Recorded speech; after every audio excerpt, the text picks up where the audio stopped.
갑자기 내게 나타나준 너. 난 아무 말도 할 수가 없었지. 첫눈에 반한다는 이야기가 널 보는 순간 이해가 됐어. Halo everybody, welcome to my channel. Jadi hari ini saya kepengen sharing sama kalian mengenai rambut. Teman-teman, sebelum saya mulai sharing, saya cuma mau kasih tahu bahwa semua informasi yang saya bagikan hari ini itu adalah informasi yang saya dapatkan dari GP saya dan juga dari dokter-dokter yang ada di luar negeri, dari Amerika khususnya ya. Jadi kan seperti yang kalian ketahui ya teman-teman, kita ini sebenarnya sangat bersyukur sekali, kita sangat beruntung sekali kita bisa hidup di zaman ini di mana informasi apapun yang kita mau gitu, yang kita butuhkan gitu ya, bisa kita dapatkan dari internet gitu. Dan sekarang ini banyak banget dokter-dokter yang berbaik hati mengedukasi kita dengan gratis gitu ya. Jadi semua informasi yang aku bagikan ini hari ini adalah informasi yang langsung dari para ahlinya, dari para dokter-dokter gitu. Hair loss. Let's find out. Vitamin D3 is actually a hormone. It is one of those things in the body that really medicine, for whatever reason, hasn't really caught on in what it does until the last couple years. Especially now with pandemics and all sorts of things that are happening to our immune system, people have become very aware of the fact that vitamin D3 actually plays a role in how our body responds to things, especially in how our immune system works. And our immune system actually has a direct relation to how we're going to grow hair, because when our immune system is healthy, we can actually fight off certain things that would normally impact our scalp. It would actually stabilize any abnormal immune response, which oftentimes leads to stress-related hair loss like telogen effluvium or alopecia areata, and it will actually even exacerbate a male and female pattern hair loss situation. So the answer is D3 deficiency absolutely can lead to thinner hair. It can actually be the cause of nutritional hair loss, and ultimately it can aggravate inflammatory loss or DHT-related loss. So kind of a case in point, I've seen thousands and thousands of clients. Dan juga akhirnya sudah aku terapkan ya, aku lakukan ke diriku perlahan-lahan gitu ya teman-teman. Karena yang kayak ginian kan rambut ya, itu kan butuh waktu untuk kita melihat hasilnya gitu ya, perkembangannya gitu ya. Dan sampai sekarang ini setelah aku mencoba gitu ya, terutama ada satu produk yang aku coba itu sampai lama banget, dan aku bener-bener merasakan hasilnya dari produk ini gitu. Nah teman-teman, hari ini aku akan share semuanya. Aku akan berusaha sesingkat mungkin, nggak terlalu detail, tapi sesingkat mungkin aku akan usahakan. Dan juga aku akan kasih tahu sama kalian apa-apa aja sih sebenarnya yang salah kadang ya, apa yang harus kita lakukan gitu, apa yang selama ini tuh kita miss gitu loh, informasi apa yang selama ini kurang kita dapatkan gitu. Oke teman-teman, langsung aja mulai ya teman-teman ya, mengenai rambut. Mungkin ya teman-teman, selama ini kalian apalagi yang mengalami kerontokan rambut gitu ya, kalian itu sudah minum banyak sekali suplemen rambut gitu ya, termasuk biotin yang ada kandungan biotinnya. Jadi kayak udah minum vitamin rambut gitu ya, udah minum yang gummy bear, udah minum biotin dan lain segala macam gitu ya. Lalu kok nggak ngefek gitu ya, tetap aja rontok gitu teman-teman. Dan hal ini juga terjadi sama diri saya sendiri gitu. Teman-teman, ternyata biotin itu belum ada studinya yang benar-benar kasih lihat gitu ya, maksudnya hasil atau kaitan antara kerontokan rambut atau kesuburan rambut dengan biotin gitu.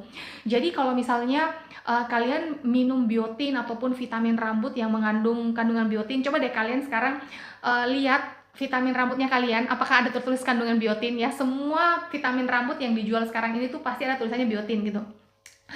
Aku tidak akan nyalahkan, aku tidak akan bilang biotin itu nggak bagus ya, itu biotin bagus, bisa kalian konsumsi. Tetapi sampai sekarang ini belum ada studinya gitu loh, studi bukti nyatanya gitu bahwa ada kaitan antara biotin dengan kesuburan rambut gitu teman-teman. Dan ternyata yang sangat surprisingly-nya yang aku ketahui gitu ya, yang ternyata ternyata gitu ya, vitamin yang berhubungan langsung dengan rambut dan juga dengan kerontokan rambut itu adalah vitamin D atau vitamin D3 gitu teman-teman. Nah itu yang pertama. Jadi kalian saat ini mengalami kerontokan rambut gitu ya, dan kalian sudah mencoba segala macam vitamin rambut, kalian sudah mencoba berbagai macam sampo, berbagai macam serum gitu ya, aku akan menyarankan satu hal, yaitu coba periksa darah kadar kandungan vitamin D di dalam darahnya kalian gitu. Karena 75% dari populasi di dunia ini gitu ya, orang-orang itu defisit vitamin D atau kekurangan vitamin D gitu. Ini dan seringkali orang-orang itu kita nih apa ya, kayaknya agak menyepelekan vitamin D gitu. Terus terang aku barusan minta polling gitu, bikin polling di Instastory aku minta teman-teman di Instagram aku untuk kasih tahu aku apakah mereka itu minum vitamin setiap hari atau tidak gitu loh. Dan ternyata jawabannya itu adalah 50-50. Jadi 50% orang minum vitamin, 50% itu orang tidak minum vitamin. Pertanyaan yang kedua yang aku kasih itu adalah vitamin apa sih yang kalian ambil, yang kalian minum setiap hari gitu loh teman-teman. Dan ternyata yang mengejutkannya gitu ya, vitamin D sendiri teman-teman ya, ini tuh kayak cuman beberapa orang yang menyebutkan bilang, oh aku minum vitamin D gitu. Terus terang ini sama kayak aku teman-teman. Jadi aku dulu itu defisiensi vitamin D juga. Lalu dokter tuh cuman bilang gini, ya udah kamu beli vitamin D gitu kan.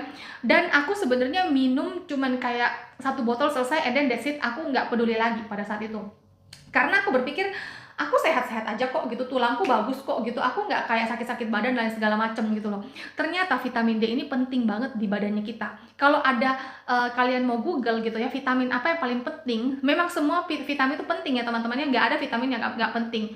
Tetapi kalau misalnya kita mau bilang vitamin yang paling pertama, yang paling penting itu adalah vitamin D ternyata.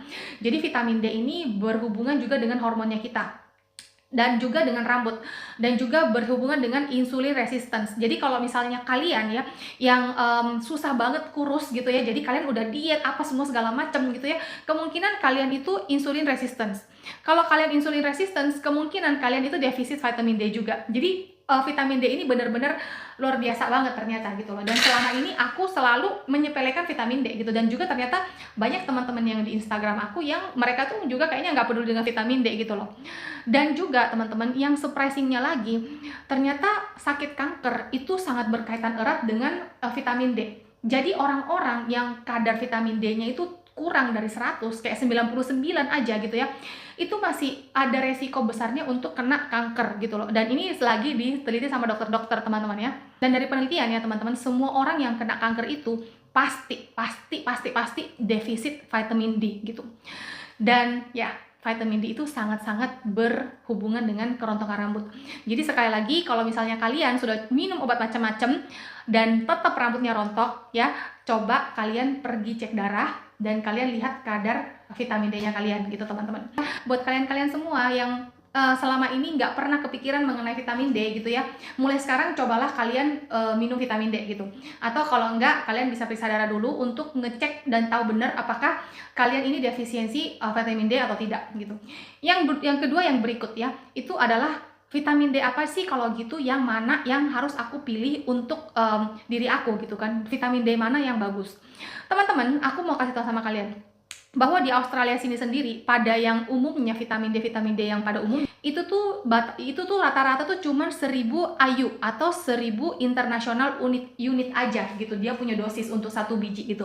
Sedangkan ya, kalau misalnya kita sudah defisit vitamin D, apalagi terutama untuk ibu-ibu yang sudah melahirkan, apalagi kalau dia sudah melahirkan lebih dari 1 kali gitu ya, itu kalsiumnya itu kan diserap sama babynya gitu ya.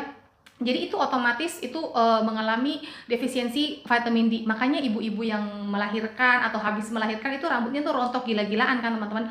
Itu kenapa? Karena ternyata defisiensi vitamin D gitu. Nah, kalau misalnya ibu-ibu yang sudah melahirkan ini gitu ya, minum vitamin D yang cuma 1000 international unit, itu nggak akan ngefek, itu nggak akan ada perubahan apapun gitu. Yang berikut itu adalah untuk orang-orang yang sudah berumur, terus habis itu orang-orang yang ada masalah dengan pencernaannya, metabolismenya, orang-orang yang ke obesitas gitu ya, orang-orang yang kekurangan nutrisi gitu ya, jadi dia tidak makan makanannya itu nggak 4 sehat 5 sempurna lah istilahnya gitu ya, nggak cukup bergizi gitu ya. Dan juga untuk orang-orang yang diet, yang sampai turun berat badannya drastis, orang-orang yang kelebihan makan lemak-lemak jenuh gitu, kayak lemak-lemak hewani gitu ya, kayak daging babi gitu, sapi gitu ya, kambing kayak gitu yang over high fat gitu, yang konsumsi susu protein yang berlebihan. Nah, itu tuh kemungkinan besar banget mengalami yang namanya vitamin D defisiensi atau kekurangan vitamin D. Untuk orang-orang yang seperti ini, nah vitamin D yang paling bagus yang akan sangat aku sarankan untuk kalian itu belilah vitamin D yang tinggi dosis international unitnya. Ini adalah yang 10.000 international unit. Kalian bisa mulai dengan yang ini atau yang ini. Aku minumnya yang ini adalah yang 50.000 international unit gitu. Jadi terutama untuk ibu-ibu dan juga orang tua dan juga kayak orang-orang obesitas dan yang aku sebutkan tadi itu. Jadi kalau dari aku pribadi gitu ya, aku akan sangat menyarankan kalian mengkonsumsi vitamin D dengan dosis yang tinggi, minimal 50.000 international unit gitu. Teman-teman, untuk minum vitamin D ini ya, yang 50.000, kita juga ada caranya. Jadi kalau aku akan sarankan sama kalian, coba kalian pergi periksa darah dulu. Itu yang pertama. Nah, kalau misalnya kalian udah tahu nih, bahwa aku mengalami vitamin D defisiensi gitu, kekurangan vitamin D yang lumayan banyak gitu ya. Nah, kalian bisa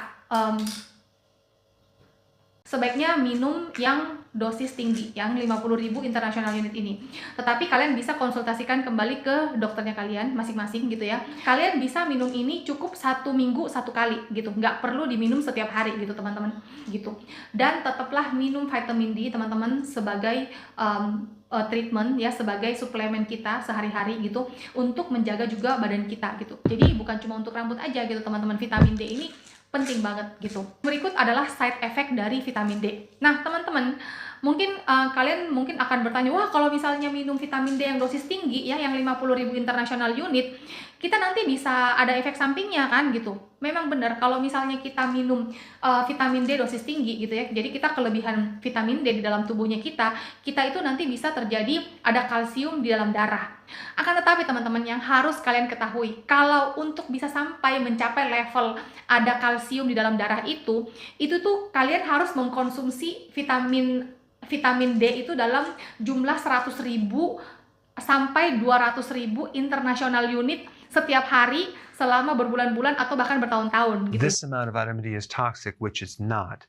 You'd have to consume 1 to 200,000 IUs of vitamin D for months and months or years to create the complications. And the biggest complication from vitamin D toxicity is hypercalcemia. That's too much calcium in the blood, because that could lead to kidney stones.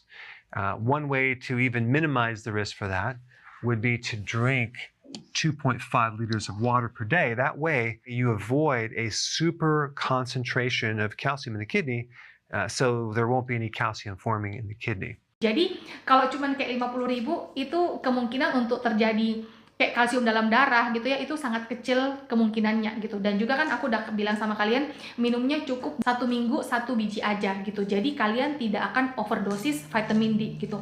Dan juga ada caranya untuk mengatasi side effect-nya itu pada saat misalnya kalian mengkonsumsi vitamin D yang dosis tinggi ini, yaitu dengan cara minum air setiap hari minimal 2,5 liter gitu. Itu aja caranya teman-teman, very easy, very gampang gitu ya. Yang berikut dari vitamin D adalah waktu kapan kita minum. Waktu yang paling bagus kita minum vitamin D itu adalah setelah kita makan. Jadi kita jangan minum vitamin D ini dengan perut kosong, no, nggak boleh gitu. Dan juga nanti kalau misalnya kita minum dengan perut kosong, vitamin D-nya itu tidak akan terserap dengan baik sama badannya kita gitu. Jadi kita harus minum vitamin D ini teman-teman ya, setidaknya setelah kita sarapan atau setelah kita isi perut gitu loh.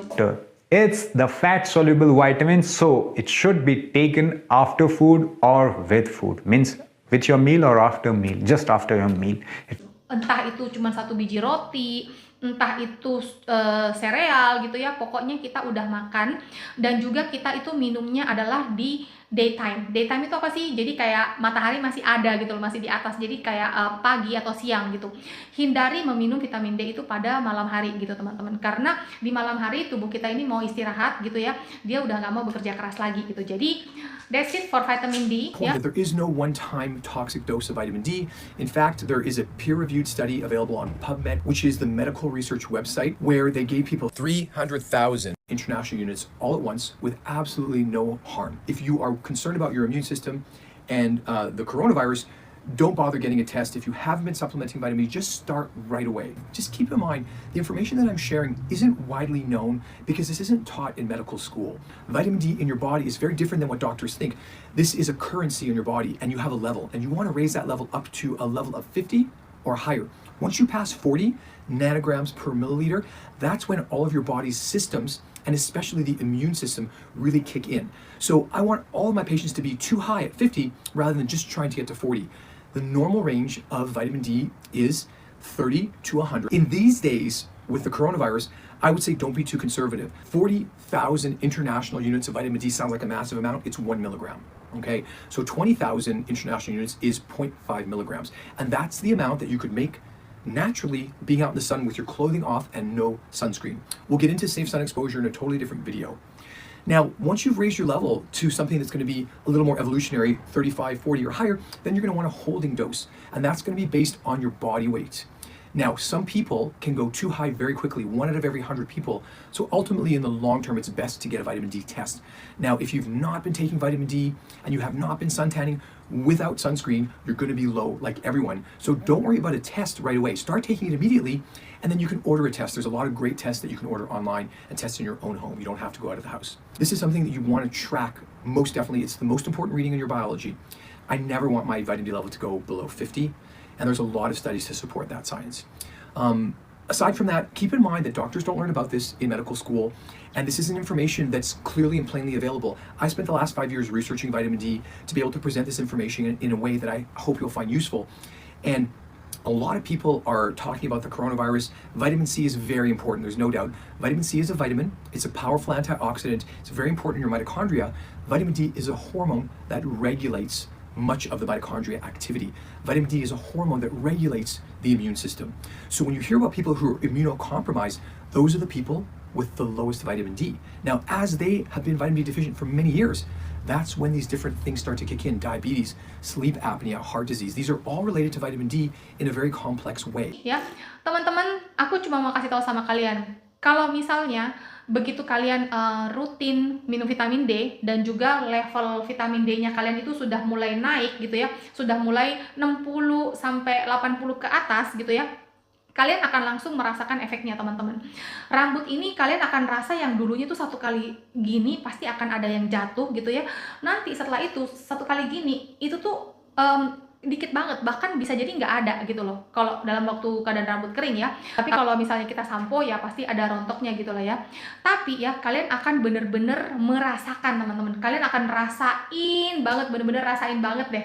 Itu beda banget, teman-teman, setelah kalian itu yang udah berbotol-botol minum minum suplemen-suplemen rambut gitu ya, dengan pada saat kalian ganti shift minum vitamin D dosis tinggi gitu. Dan juga rambut-rambut yang kecil-kecil gitu ya, rambut-rambut yang mau tumbuh itu akan mulai banyak kelihatan gitu. Nah, yang berikut aku mau kasih tahu sama kalian mengenai sampo gitu ya. Jadi teman-teman, selama ini kalau misalnya kalian juga mengalami kerontokan rambut gitu ya, dan kalian bertanya-tanya, kenapa ya rambutku kok rontok banget gitu ya. Teman-teman, tahukah kalian bahwa ternyata sampo yang kita pakai ya, sampo-sampo pada umumnya yang jadi seperti sampo-sampo yang ini ya, yang ini, yang ini sensor, dan juga yang kayak ginian gitu dah, dan pokoknya yang kalian sering kali ketemu di supermarket gitu ya. Coba deh teman-teman, kalian lihat di bagian ingredients-nya gitu ya, di ingredients-nya ini kalau tertulis namanya itu adalah sodium laureth sulfate ya. Nah, itu yang menyebabkan rambut kita rontok 100%, teman-teman. Ini adalah salah satu bahan dasarnya sampo. Semua sampo, kemungkinan semua sampo kalian bisa cek semua yang ada di supermarket gitu ya, ada pasti sodium laureth sulfate-nya, dan itulah yang bikin rambut kita rontok, teman-teman. SLS ini itu adalah deterjen, teman-teman. Jadi kayak yang bikin rambut kita tuh berbusa gitu ya, yang bikin rambut kita tuh terasa kayak keset banget, enak banget gitu ya. Itulah kandungan dari SLS gitu. Nah, teman-teman, jadi sampo yang bagus itu adalah yang non SLS gitu. Jadi cobalah kalian mulai mencari-cari sampo yang non SLS ya. Aku bener-bener pengen coba sampo-sampo non SLS tapi yang bener-bener bisa bikin rambut aku nggak rontok gitu. Jadi setiap produk aku kasih waktu at least 1 botol habis gitu ya, untuk aku lihat apakah is this working on my hair atau enggak gitu ya. Jadi satu-satu bener-bener sampai berbulan-bulan gitu, teman-teman, karena aku ngabisin 1 botol, oh nggak bagus, aku ganti lagi, ini lagi nggak bagus, aku ganti lagi gitu, sampai akhirnya aku menemukan sampo ini, teman-teman. Dan sampo ini tuh datang dengan dia punya serum ya. Ini aku belinya di Amrik ya, jadi dan aku ngerasa ini bener-bener bagus banget ya. Dan begitu kalian pakai, setelah kalian vitamin D-nya udah bagus levelnya, terus habis itu pakai sampo-nya juga yang non SLS gitu ya, kalian akan bener-bener rasakan rambut itu jadi apa ya, kayak makin tebal gitu teman-teman, bener-bener makin tebel banget gitu. Ini rambutku nih gepeng di atas soalnya terlalu berat udah yang di bawah nih, udah yang apa can you see it? Jadi ini tuh bener-bener yang kayak bagus banget teman-teman ya. Jadi for your information teman-teman ya, semakin kita tua gitu ya, semakin kita berumur gitu lah, apalagi kalau misalnya perempuan yang sudah melahirkan gitu ya, yang sudah punya anak gitu ya, rambut ini akan rontok terus gitu teman-teman. Apalagi kalau misalnya kayak aku ya, umurku udah mau 40 tahun gitu ya, untuk bisa manjangin rambut sampai sepanjang ini gitu ya, it's really not easy gitu. Itu rontoknya tuh yang gila-gilaan banget teman-teman. Dan setelah aku pakai sampo ini gitu ya, aku tuh ngerasain banget ya kayak rontoknya tuh berkurang, bener-bener berkurang banget. Nah, lalu yang berikut teman-teman adalah mengenai minyak ya, yang bisa menumbuhkan bulu alis gitu ya, ini bulu mata, alis ini gitu. Itu adalah ini tuh adalah Jamaican Black Castor Oil. Sebenarnya sih ada dua macam. Yang pertama adalah Jamaican Black Castor Oil sama Castor Oil. Ini Black Jamaican dengan Castor Oil ini tuh dua-duanya minyak yang sangat bagus untuk dari ujung kepala gitu ya sampai ujung kaki sebenarnya. Jadi kalau misalnya kalian mau pakai ini sebagai minyak rambut, kalian bisa pakai untuk minyak rambut gitu. Kalian bisa pakai untuk di alis juga, kalian bisa pakai untuk di bulu mata juga gitu. Dan apa sih bedanya? Kalau yang Jamaican Black Castor Oil ini tuh yang dia tuh lebih strong, dan dia itu menumbuhkan kita punya kayak rambut gitu ya, kayak bulu alis, bulu mata gitu ya, dan juga yang kayak bagian-bagian pitak-pitak dari rambut gitu ya, dia ini numbuhin lebih cepat daripada sebenarnya castor oil. Akan tetapi Jamaican Black Castor Oil ini ada kelemahannya, yaitu dia baunya seperti bau rokok gitu loh. Tapi sebenarnya sih kalau dari aku pribadi gitu ya, ini sebenarnya baunya tuh nggak terlalu keras gitu teman-teman. Tapi somehow gitu ya, dari kayak saudara-saudaraku, suamiku gitu ya, anakku gitu, mereka bilang ini tuh baunya kayak keras banget gitu loh. Tapi aku bilang enggak kok, ini baunya kayak lembut banget kok gitu. Jadi ya sekali lagi kembali lagi dari seleranya kita, selera penciumannya kita masing-masing gitu. Kalau misalnya kalian nggak kuat dengan kayak bau rokok gitu ya, bau kayak ada bau asap rokoknya gitu, sebaiknya kalian nggak beli yang Black Jamaican. Meskipun dia efeknya tuh lebih strong gitu ya, lebih cepat numbuhnya, kalian bisa beli yang castor oil aja gitu. Karena yang castor oil ini dia bisa juga menumbuhkan rambut, menumbuhkan alis, menumbuhkan bulu mata gitu ya, dan dia tidak ada baunya gitu. Nah teman-teman, dari kedua barang ini apa sih sebenarnya persamaannya? Yaitu adalah minyaknya itu benar-benar yang sangat thick. Jadi minyaknya itu benar-benar yang kayak lengket banget gitu teman-teman, yang kayak lengket banget gitu. Nah nih, jadi kalau misalnya kalian mau pakai ya, dia tuh lengketnya tuh bener-bener yang kayak madu gitu teman-teman. Jadi ini tuh bener-bener kayak lengket banget gitu ya, lengket banget. Dia nggak seperti kayak coconut oil gitu, atau seperti apa ya, seperti olive oil gitu, atau argan oil, enggak. Jadi ini tuh kayak bener-bener lengket banget seperti madu gitu. Nah jadi kalau misalnya kalian mau pakai ini untuk kayak alis, bulu mata gitu ya, atau bagian-bagian yang pitak di rambutnya kalian gitu ya, sebaiknya kalian pakainya itu malam hari. Nah kalau kayak ini menurut aku baunya itu halus aja gitu loh. Emang bau rokok gitu ya, bau rokok gitu, tapi menurutku bau rokok itu halus. Tetapi kalau kayak dari orang lain gitu ya, kayak dari yaitu saudara-saudaraku dan juga dari suamiku bilang ini baunya ini keras banget gitu loh. Tapi ya itu kembali lagi semuanya dari indera penciumannya kita masing-masing gitu ya, dari seleranya kita masing-masing. Kalau menurut aku sih baunya ini oke banget gitu, oke lah, nggak buruk kok gitu, nggak sampai kayak gitu, nggak kayak gitu. Tapi ya dia benar-benar very thick and very greasy gitu. Jadi pakailah di malam hari. Nah di Instagram aku ya, aku ada pijit bibirku pakai Black Castor ini, dan juga aku udah pijit gusiku gitu. Lalu ada yang nanya sama aku, kamu pijit bibirmu itu buat apa sih? Sebenarnya ini bisa kita pakai buat pijit wajah gitu ya, tapi jangan lupa untuk cuci muka setelah kalian pakai ini, karena ini tuh bener-bener lengket banget teman-teman, dan dia bisa jadi bikin wajah kita jadi komedo gitu. Jadi sebenarnya sih kalau kalian mau pakai ini buat pijit wajah juga boleh, tapi kalau nggak mau boleh, jadi cuma khusus buat numbuhin bulu-bulu aja juga boleh gitu. Nah ini aku pakai buat mijit bibirku. Kenapa? Jadi yang pertama itu untuk bikin bibir lu jadi lebih lembut gitu ya. Jadi bibir juga tuh kan butuh perawatan gitu teman-teman ya, biar dia nggak hitam gitu ya.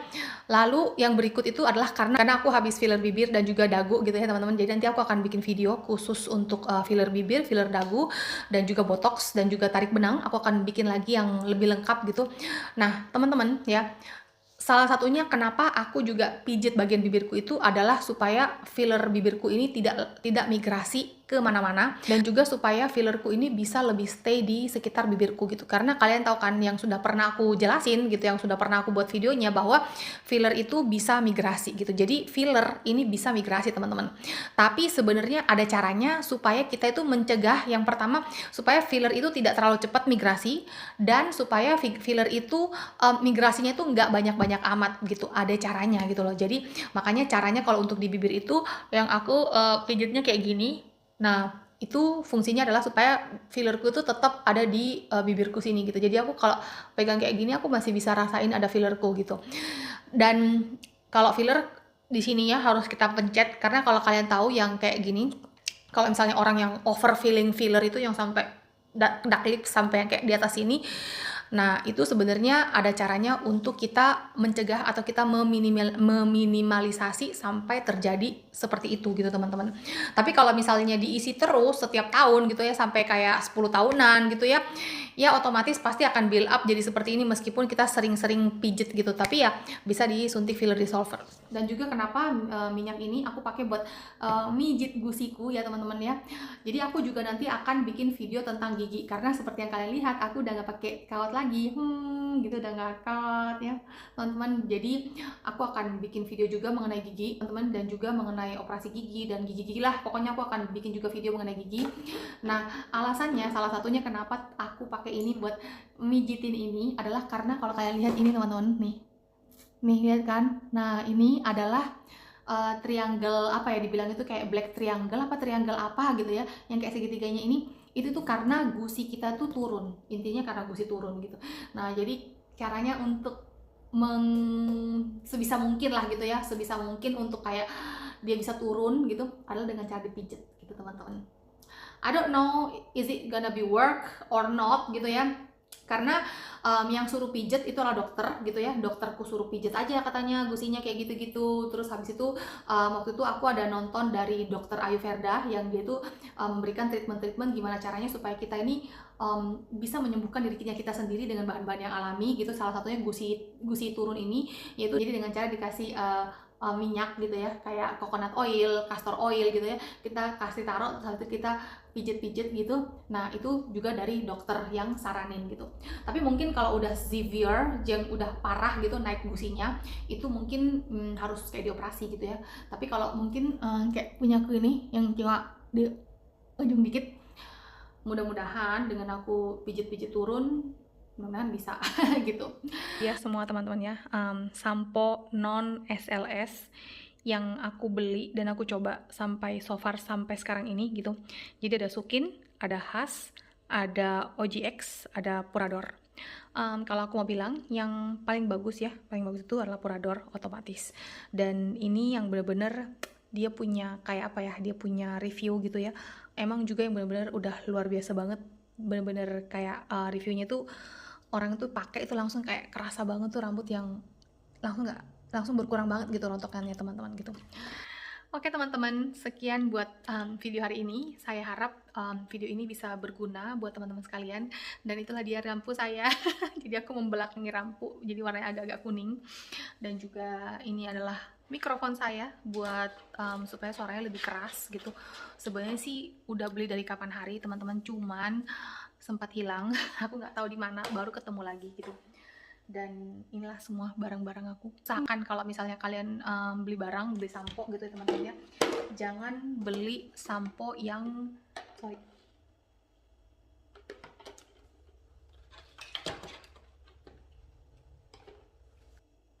Jadi kalau kalian misalnya beli sampo, teman-teman ya, usahakan jangan beli sampo yang ada kandungan SLS-nya gitu. Karena kandungan SLS itu yang bikin kulit kepala kita iritasi gitu ya, dan jadinya bikin rambut kita tuh jadi rontok gitu teman-teman.